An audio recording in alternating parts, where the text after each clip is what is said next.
अध्याय 5 का है, ठीक है। नोट लिखाएंगे समांतर श्रेणी का, इसको इंग्लिश में कहते हैं अर्थमेटिक प्रोग्रेशन, ठीक। तो हम लोग इसके नोट के बारे में जानेंगे। तो अगर इसके बारे में नोट जान जाते हैं तो सारा क्वेश्चन ऑब्जेक्टिव 2 नंबरा जो भी आएगा सब बना सकते हैं। नोट जानना ज़रूरी है। तो समांतर श्रेणी को शॉर्ट में बोलते हैं एपी। क्या बोलते हैं? एपी बोलते हैं, ठीक। समांतर श्रेणी को एपी बोलते हैं शॉर्ट में, ठीक है। इसका मतलब हो अर्थमेटिक प्रोग्रेशन, ठीक है। अर्थमेटिक से ए लिया गया, प्रोग्रेशन से पी लिया गया, तो एपी कहा गया, ठीक है। तो एपी किसे कहते हैं? जब अगल बगल के अंतर संख्याओं के अंतर, अगल बगल के संख्याओं के अंतर समान रूप से बढ़ रहा हो या घट रहा हो, उसे एपी कहते हैं, ठीक है। जैसे लगातार संख्या दिया हुआ है, करीब 50 गो दिया गया है, ठीक है, और उसके पास का अंतर निकालते हैं तो एक आ रहा है, और इसी प्रकार से अगल बगल का निकालते जा रहे सब का एक आ रहा है, तो वो एपी आएगा, ठीक है। वो क्या कहलाएगा? एपी कहलाएगा, ठीक है।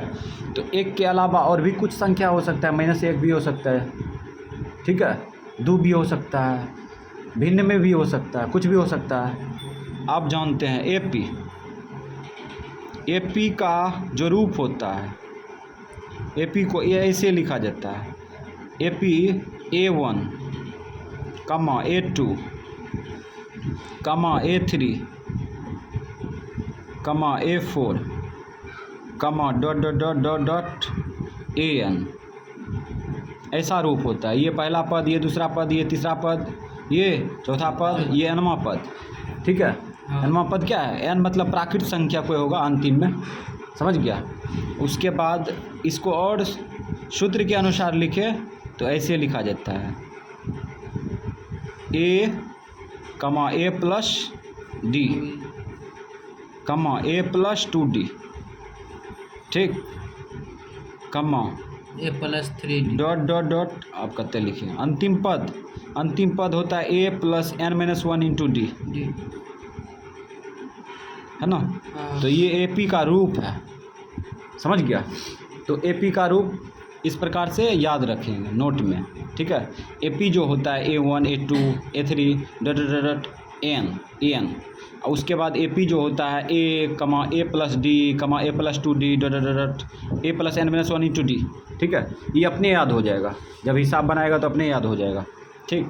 उसके बाद अब सूत्र पे आते हैं। छोटा जो सूत्र होता है इसमें कम ही नोट होगा, ज़्यादा नहीं होगा। पहले D समझते हैं। D1 को D भी कहते हैं, याद रखना। D बराबर होता है A2 माइनस A1, ठीक, A2 माइनस A1। ये पहला सूत्र हो गया। दूसरा सूत्र D2 बराबर होता है A3 माइनस A2, ठीक। अब D3 निकालने की ज़रूरी नहीं है। अब उसके बाद तीसरा सूत्र पकड़ लेते हैं। AN बराबर होता है A plus n-1 into D, A plus n-1 into D, ठीक। उसके बाद SN बराबर होता है n/2 into 2A plus n-1 into D। उसके बाद फिर SN बराबर सूत्र होता है छठका, SN बराबर n/2 into A plus AN लिख सकते हैं या L लिख सकते हैं, ठीक। छठवां सूत्र लास्ट सूत्र है AN बराबर SN माइनस 1। मात्र 6 गो सूत्र होता है इसमें, समझ गया। ये 6 सूत्र को याद कर लेंगे, ठीक है। तो 5वां अध्याय में कोई तरह की दिक्कत नहीं आएगा, ठीक।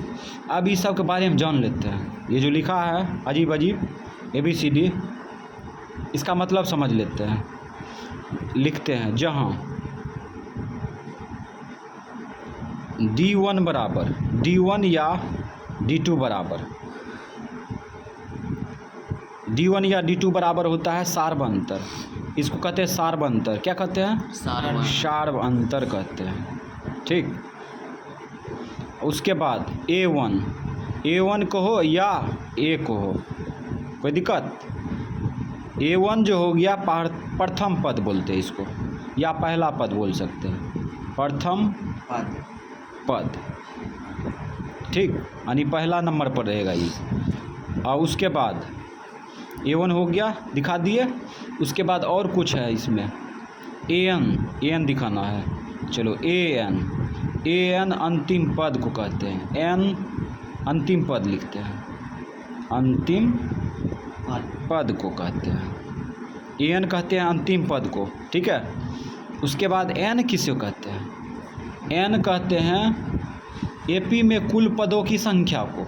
ठीक है, AP में कुल पदों की संख्या को, कुल पदों की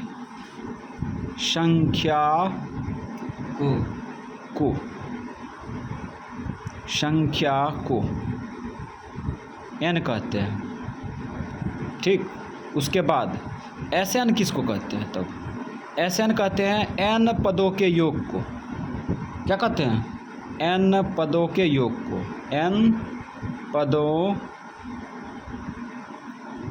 के योग को। ठीक है, तो SN कहते हैं N पदों के योग को। ठीक, SN मतलब N पदों के योग। 4 गो हो सकता है पद, 20 गो पद हो सकता है, जहाँ N प्राकृत संख्या है। ठीक, उसके बाद और भी कुछ आ रहा है इसमें, L आ रहा है ना, L कहो या AN कहो, अंतिमे पद हुआ। और भी कुछ छुटा है, देखो सब बता दिए है ना। तो इसमें जो है A2 तो बताए थे, ये दूसरा पद को कहते हैं, दूसरा पद या द्वितीय पद। ठीक है, और A3 क्या है? तृतीय पद है, मतलब तीसरा पद। ठीक, बस इतना ही नोट है। इसको याद कैसे करेंगे? तो देखो कैसे याद करेंगे। तो D1 बराबर A2 माइनस A1। ठीक, D1 बराबर A2 माइनस A1। अब इसको समझना है। ठीक है, समझना है D1 किसको कहते हैं? D1 कहते हैं सार्वंतर को, सार्वंतर को। ठीक है, अगल बगल के अंतर को सार्वंतर कहते हैं। ठीक है, अगल बगल के अंतर को सार्वंतर। सार्वंतर का पर्यायवाची शब्द भी अलग अलग होता है। जब हिसाब बनाएगा ना तो अलग अलग भाषा में यूज किया जाएगा, इसका अलग अलग नाम से जाना जाता है ये। ठीक है, कभी पदांतर बोला जाता है, इसको याद रखना। तो इसी प्रकार से D1 मतलब सार्वंतर पूछ रहा है। सार्वंतर मतलब A2 माइनस A1। A2 मतलब दूसरा पद में पहला पद को घटा लिया, तो वही हो गया सार्वंतर। समझ गया? तो इस प्रकार से समझदारी से याद करेगा, एक ने रट्टा मारेगा तब कंफ्यूज हो जाएगा। पहले इसका मतलब समझो, उसके बाद याद कर लो सबको। ठीक है, तो मतलब समझ के याद करना, तब याद हो जाएगा। अगर बिना मतलब की याद करता है, ये नहीं याद किया, ये याद करेगा, तो उससे भी कोई दिक्कत नहीं है, रट लेगा ज़्यादा फास्ट में। ठीक है, उसके बाद मतलब समझना, ऐसे हिसाब बनाएंगे तो समझ जाएगा। ठीक, तो ये नोट समाप्त हुआ।